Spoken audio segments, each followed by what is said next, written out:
In this edition of Southern Newsweek, another trial closure of Dunedin's Octagon begins in time for some major events. A train is dug out of a Southland river after being dumped there more than 90 years ago. And the annual Brighton Gala Day has all the fun of the fair.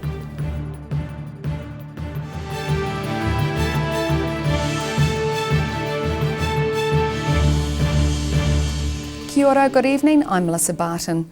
Monday was a tough first day for some retailers in Dunedin's Octagon as the council began trials of closing the area to motor vehicles. Over the rest of summer, the CBD streets will hopefully be filled with large crowds as a series of events hit the city, starting with the Masters Games.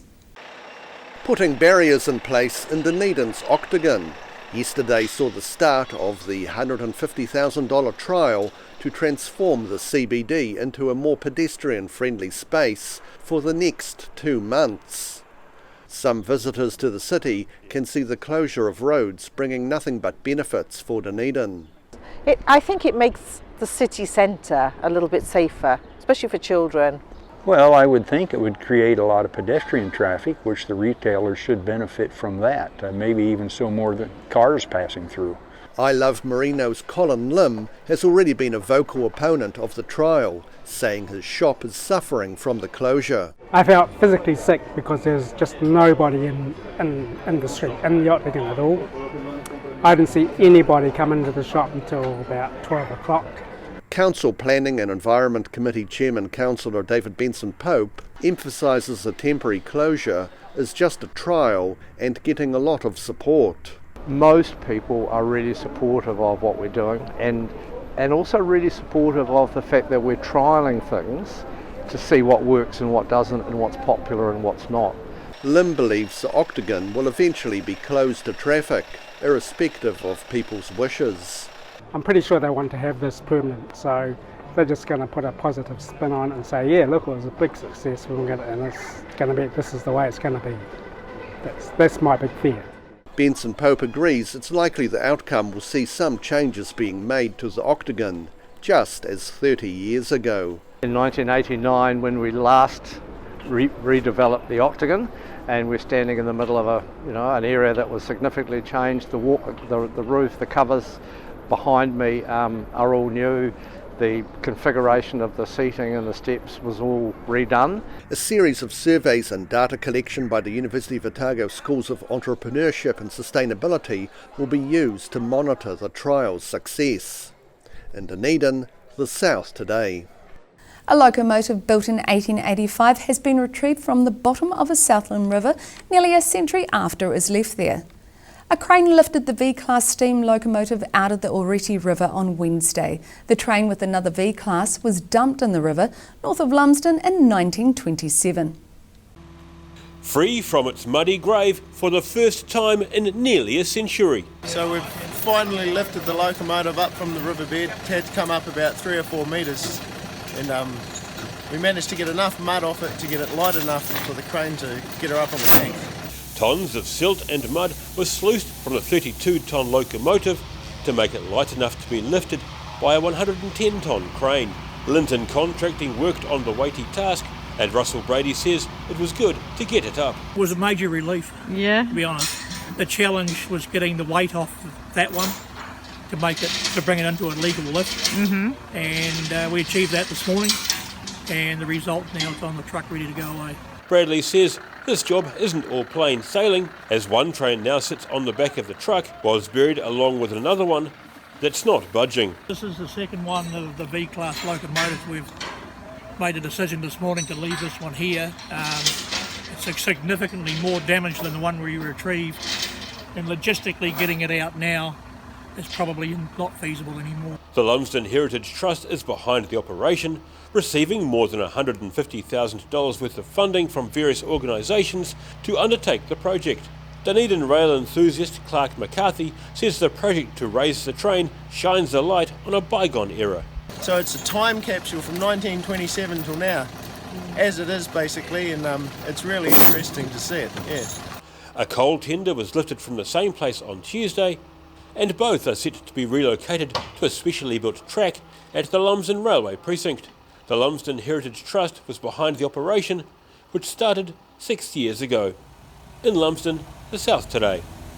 Demolition of Invercargill's CBD to make way for a redevelopment started with a bang.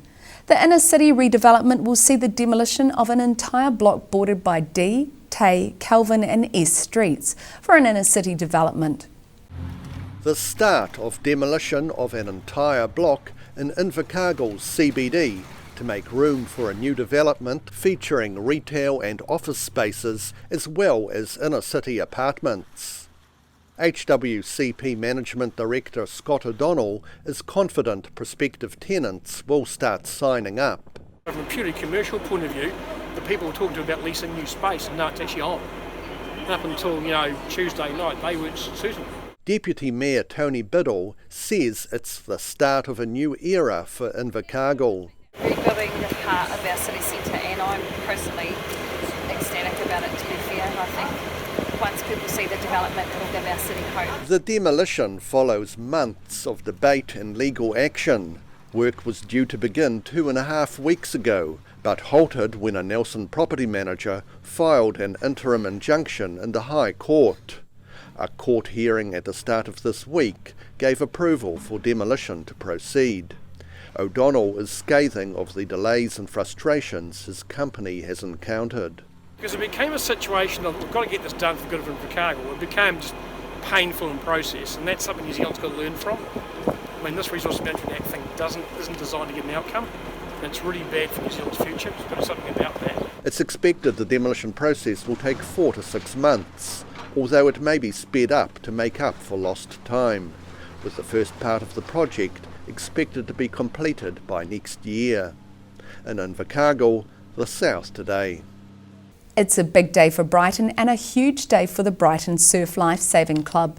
Organisers say more than 10,000 people typically visit the annual Brighton Gala Day, which raises thousands of dollars for the surf club.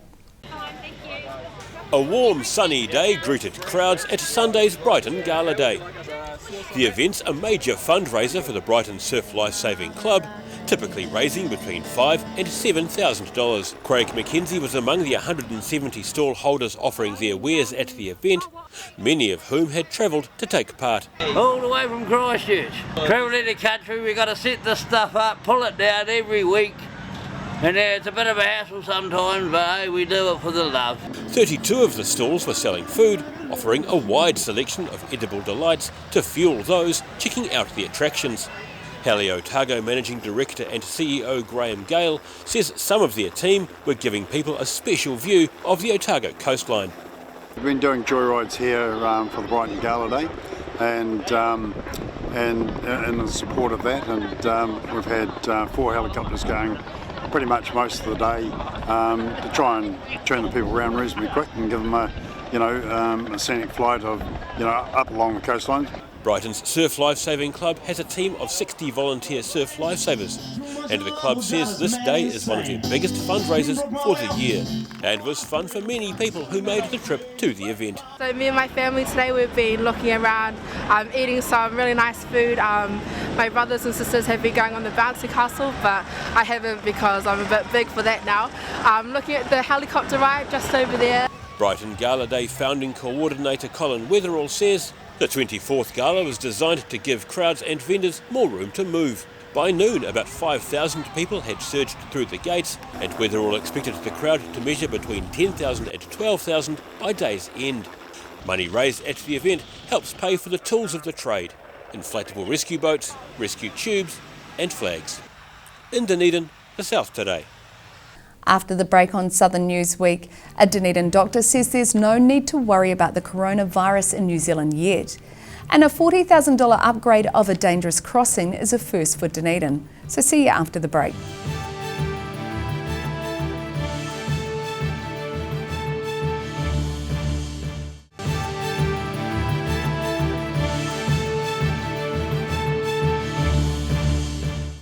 Welcome back. Some New Zealanders are expressing growing concern the coronavirus outbreak, which first emerged in China, will eventually spread to this country. Nigel Miller of the Southern District Health Board says at this point in time, people in New Zealand shouldn't worry about catching the new virus. Yesterday, New Zealand health authorities classified the new respiratory virus discovered in China as a notifiable disease, meaning authorities must be told of any possible cases and allowing patients to be ordered into isolation. However, so far no cases have been discovered in this country. Southern District Health Board Chief Medical Officer Nigel Miller says while it's early days, the new virus seems to have a fatality rate of about 4%. Putting this in context, the death rate is less than half of what SARS was 8 years ago. The mortality, the percentage of people who might die from this infection, seems to be around 4% of people infected. And it's people who already have chronic, severe conditions, underlying health problems. They're older, they may have, for example, emphysema, chronic lung disease and so on. That's the sort of thing we're looking at the moment from the information we have. He points out that all of the 100 or so fatalities from the new virus have been in China, and there's considerable screening of passengers coming to New Zealand. So should people in New Zealand be concerned? Should you be worried today you might be infected? Well, the answer is no. Because at the present time, as I say this, there are no cases in New Zealand. He says emergency departments and general practices in New Zealand have always had a plan on how to deal with new infectious respiratory diseases, such as previous cases with SARS and H1N1. And of course, people who have travelled from China, who feel at risk, have come to us and they're screened, and so far we haven't come across anything that causes us concern. Nearly 500,000 Chinese visited New Zealand last year, but with that country now suspending its tourism bureau, those numbers are expected to drop sharply. In Dunedin, the South Today. Disc golf is a sport rapidly growing in popularity, and more than 90 of New Zealand's best converged on Dunedin last weekend. The New Zealand Championships were held over 3 days on a specially made course at the Waiora Scout Camp in Whare Flat. This isn't just a leisurely day of chucking a frisbee round, it's pro disc golf, a sport already popular internationally and gaining momentum in New Zealand. Around 95 of Aotearoa's best headed to Whare Flat near Dunedin over the weekend for the national championships. Dunedin player Stephen Reid says his love of the game started when a friend gave him his first disc. Disc golf in other countries, mainly like the USA and Finland, it's coming up really big. It's really getting out there. Local amateur player Mike Dalton got involved with the club in Dunedin a few months ago. To have a championship game, these guys from the club, Tom and Wayne from the club, have spent hours making this, and it's got to be all packed down and put away. If Dunedin had an 18-hole course like Christchurch does, like Invercargill does, like Timaru does, like Queenstown does, like Wanaka does, we're a bit behind the 8 ball. We need to catch up a little bit, I think. The sport was formalised in the 1970s and shares with golf the objective of completing each hole in the fewest strokes. After winning the championship for the second year in a row, Jackson Sullivan of Auckland will head further south for another 3-day competition in Invercargill on Friday. Yep, so I'm going to hang around for a week, do some sightseeing because I haven't spent much time down here, and go play the Southern Smash. I haven't played that course before, so it should be interesting. The winners took home a cut of the $1,100 prize money on offer. In Dunedin, the South Today. A $40,000 warning system was added to a pedestrian crossing where a school pupil was hit by a truck in Kaikorai Valley 2 years ago. Testing the lights for the first time on Tuesday, the Dunedin City Council says its job is to alert motorists and increase safety for pedestrians. 2 years ago, this crossing in Dunedin's Kaikorai Valley was the scene of an accident involving a teenager and a delivery truck. Yesterday, the warning lights were turned on for the first time at the city's first high-tech road crossing. Dunedin City Council's Transport Engineering and Road Safety Team Leader Jan Paulsen says the accident was one of the reasons this site was chosen. It is one of the higher risk crossings, obviously very used with the school. Also because this is a very commercial area, it's reasonably high speed as well and very busy place as well. Paulsen says overseas research shows alerting drivers of pedestrians about to cross is an improvement to road safety. There's a lot of these ones overseas as well. Obviously not everywhere because you couldn't put them everywhere, but it is for areas like this where a lot of people are maybe looking at side roads and things like that, you know, just getting drivers' attention.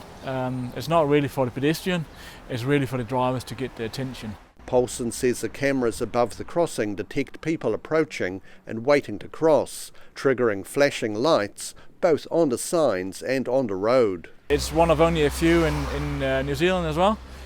So basically it detects pedestrians down on the separate crossing, and then it lights up the sign, the pedestrian sign as you can see here. It's just come now. And there's some studs in the actual roadway as well that lights up as well with the orange light. The system cost around $40,000, and the council says it's going to see how the high-tech features work at this crossing before committing to others around the city. In Dunedin, the South Today. Still to come on Southern Newsweek, we have an in-depth look at part of Central Otago's history and meet the creator of a large mural with a tricky twist. So see you after the break.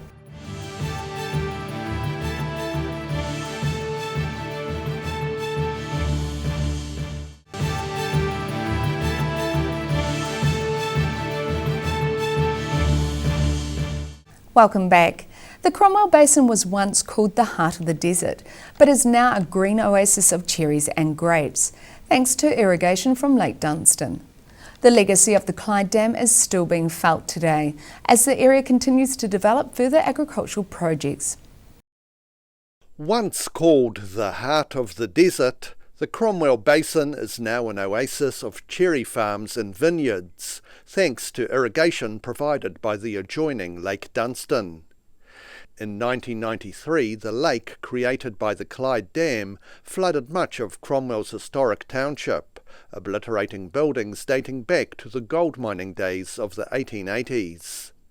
Central Otago Deputy Mayor Neil Gillespie grew up in Cromwell and remembers what the old town was like before the dam. But when you looked around, you know, the landscape, probably drier than it is today. And yeah, clearly not as many people as around. You know, there was not a lot of people. You know, Cromwell's population was less than 1,000 or thereabouts. South African-born viticulturalist Robin Dicey says the Clyde Dam provided irrigation essential for the local viticulture and horticulture boom. It was vital. It is still vital to the success of particularly the Cromwell Basin.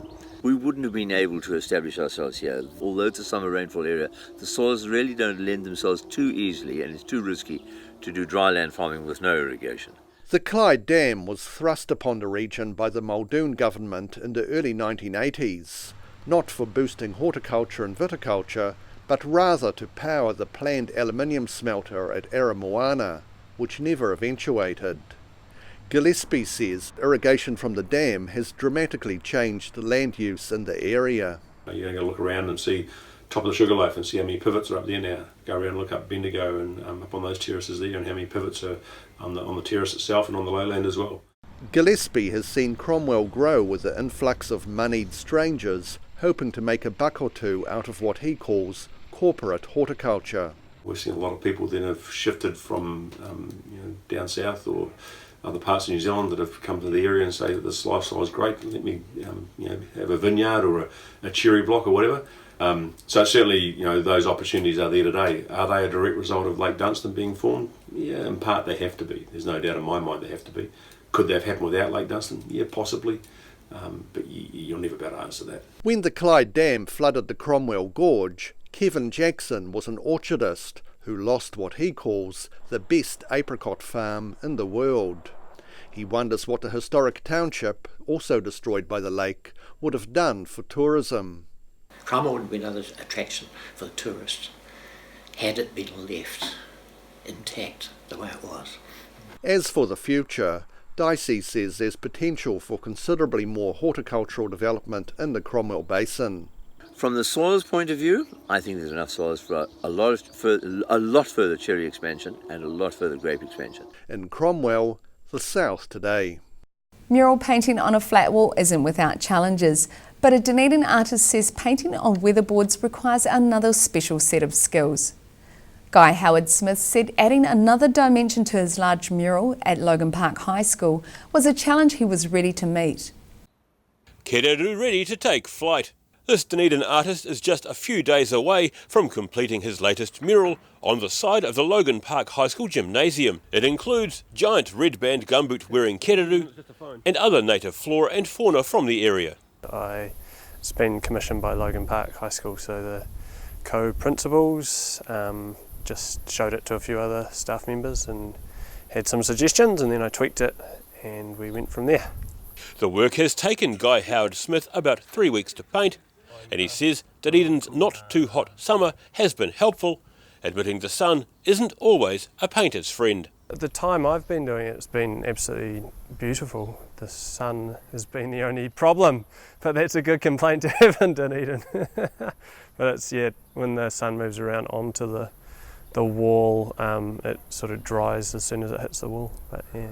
Howard Smith says he kind of fell into mural painting while at art school with fellow artist Aroha Novak, with the pair working on a number of public works across the city. However, he says there have been some definite challenges with this wall. And it's been one of the biggest challenges because of weatherboards. Yeah, so every line is not a straight line, yeah. So it'll be up there, and yeah. The large mural is on a wall facing the recently widened road to the mountain bike tracks behind the school, and he believes he'll put the finishing strokes on the work at the end of the week. In Dunedin, the South Today. If you're stuck halfway down a cliff face or trapped down an industrial chimney, never fear. There's a rescue team available 24/7. The Dunedin Line's rescue crew want the public to know there's always a team on call to help retrieve people trapped in high and hard to access places. Not a job for the faint-hearted. Level 3 firefighter Joe Begley descends into a chimney stack at the former Cadbury factory. Dunedin Station Officer Blair Harkis says there's at least 16 Level 3 line crew members in Dunedin, meaning there's always at least one team available for high wire rescues. We divide it into 4 watches, so there's at least 4 on a crew. There should be 4 on at any one time, and our role there is just to respond to any situation where there's a need for a stretcher, rescue off a cliff or something like that. Anywhere there needs to be haulage where they have to be lifted up. Several times in recent years have seen the Level 3 teams retrieve people from cliff faces where helicopter access was not practical, such as the rescue of a German tourist at Tunnel Beach in 2018. Harkis says the fire brigade's 100 or so other members are trained to Level 2, meaning they can at least access and stabilise people needing rescuing from giddy heights. There might be a person down a cliff, they can go down, access them stable and see how they are, and if they can take them down, they can take them down, but they're not able to take them back up again. So if they need to be hauled up the cliff, they'll need to call on what's called a Level 3 team so we can respond. Fortunately, it's not every day that people need to be retrieved from cliff sides, but there's still a big element of training necessary to ensure the teams are ready to go when called upon. The Level 3 crew also prepare for specific scenarios, such as tourists getting stuck in the Queenstown gondolas. That was really good, and obviously liaising with the gondola crews and the people that do that. So our role there, they can get them out of the gondolas, and our role was to get them off the side of the hill. So that's a bit of a challenge in itself. Yeah. Taking over from a role previously done by the New Zealand Police, there's now line rescue teams in Dunedin, Christchurch, Wellington, Hamilton and Auckland ready at any time to extract people from precarious heights. In Dunedin, the South Today. And that wraps up this edition of Southern News Week. For the latest news from the Southern region, head online to odt.co.nz and follow Channel 39 on Facebook and YouTube. Have a great night. Ka kite anō.